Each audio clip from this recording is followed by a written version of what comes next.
The developer of the Superjet and MC-21 aircraft, Yakovlev, has proposed introducing external management at component supplier factories if they disrupt deliveries of parts for the aircraft.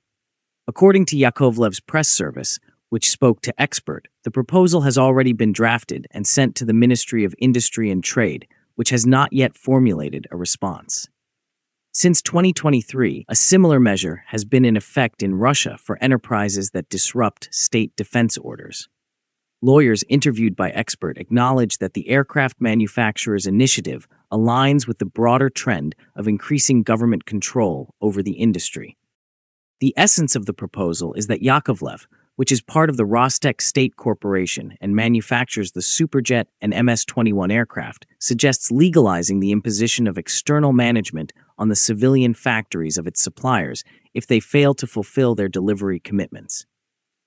Oleg Nestorov, the company's deputy CEO for material and technical support, procurement, and logistics, expressed the idea on the corporate blog. He stated, "There needs to be a mechanism that allows, in cases of critical systemic failures, the transfer of intellectual property from the owner to an alternative developer, or even the imposition of external management on an enterprise that does not fulfill its obligations." He believes the level of discipline in fulfilling the civil state order should be on par with that of the defense sector. Yakovlev's press service confirmed to Expert that the company had already submitted the proposal to the authorities due to failures in civilian deliveries.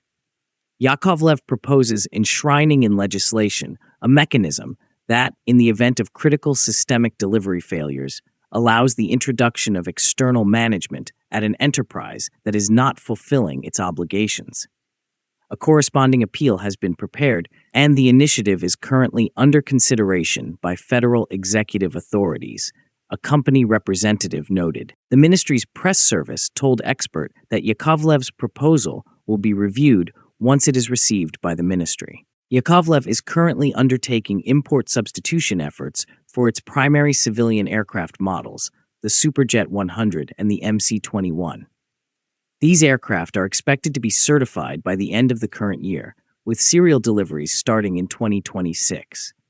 However, Deputy Director of the Department of Civil Aviation Policy at the Ministry of Transport, Andrei Ivanov, stated at an April roundtable in the Federation Council that certification of the SSJ-NU has been postponed from November 2025 to March 2026 due to delays in certifying the PD-8 engine. Rostec, however, denied this information. Certification of the PD-8 engine is scheduled for autumn 2025. Furthermore, by the end of this year, the Superjet with domestic engines should complete its flight certification program. We are on track with the planned timeline. Similar to what Yakovlev is proposing, measures for influencing suppliers have been in place since 2023 under Government Decree No. 438, dated March 21, 2023. These measures are applicable to companies that do not meet their obligations under the State Defense Order. According to the decree, the following are considered violations: repeated 2 or more times a year or extended more than 30 days, delays in fulfilling obligations, poor quality of goods or services, failure to take actions to ensure deliveries when there is reason to believe there will be violations, foreign persons from unfriendly states acquiring direct or indirect control over the company, and refusal or evasion of entering into a contract necessary for fulfilling the defense order. Under the decree, the initiative to impose external management comes from Minpромtorg, which then submits the proposal to a working group under the board of the Military Industrial Commission. If approved, the ministry implements external management. The provisions of Decree No. 438 have already been applied in practice. Reports surfaced in September 2024 about the placement of MCST, a developer of Russia's Elbrus processors, under external management.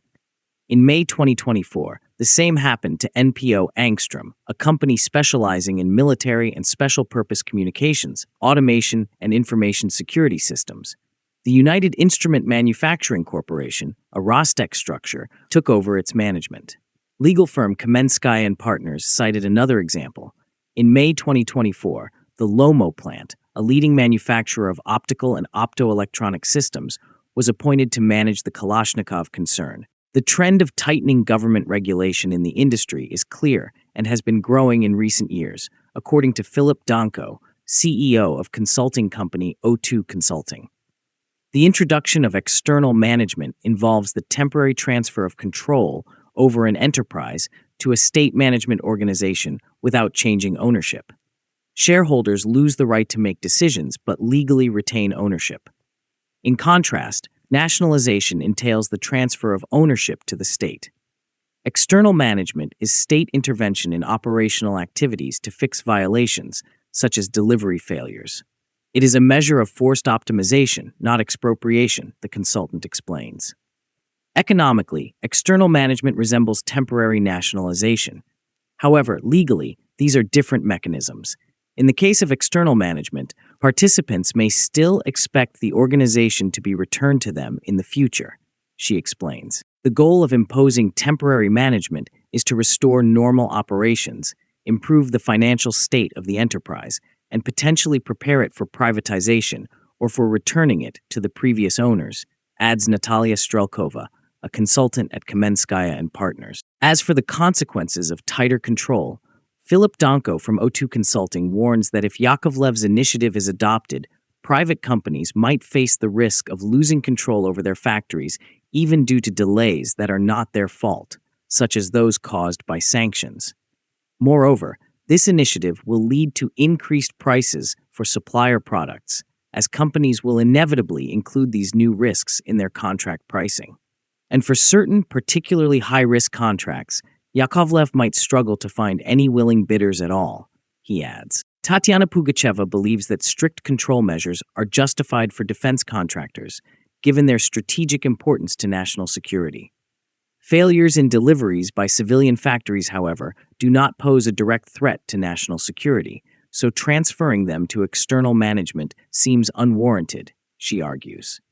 Nonetheless, Natalia Strelkova from Kamenskaya and Partners points out that Presidential Decree No. 139 contains broad language regarding the grounds for temporary management. Threats to national, economic, energy, or other types of security of the Russian Federation and its defense capabilities. Still, she concludes, the question of whether to impose such measures on civilian factories is a matter of state economic regulation and must ultimately be decided by the government. Now, do you think Russia should take over the private companies or create backup suppliers? Let us know in the comments. Feel free to like, subscribe, and share our videos. Also, we invite you to join our membership